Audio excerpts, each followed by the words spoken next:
Mekanda ni muda hii nilimchukuliaga nayo mamake Joshua. Kimudu changu. Kaanza usela mapema huyu. Ndio umechanganya.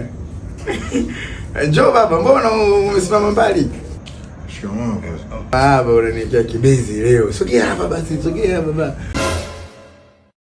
Nataka nikuagize hii ukanipelekea kwa fundi pale ifanywe upya. Hichi kifungo hichi kisogezwe pia itanuliwe kiuno.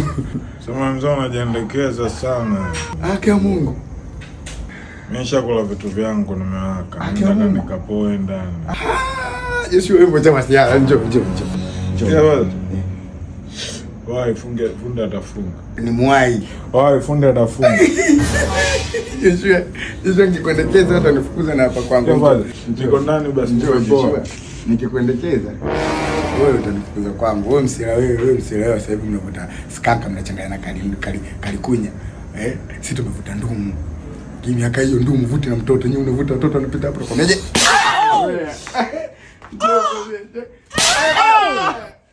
Nimemisi kweli kurekebisha watoto waliopinda.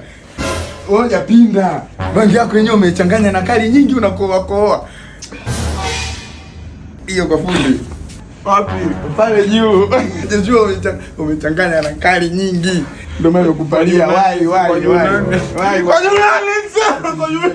Fungua na vitu ondoke usipige kelele hapa ngaja. Kwa nani? Yule ambaye anashonaga nguo pamoja na kuuza kiduka cha pombe kali ondoka. Bali kwa kinagazo.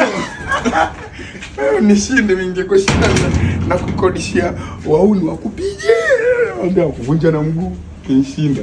Kwanza unanyanyua chuma na unakula chakula changu. Wewe unakuta bangi una hata pikipiki. Wewe umechanganya na kalikunya.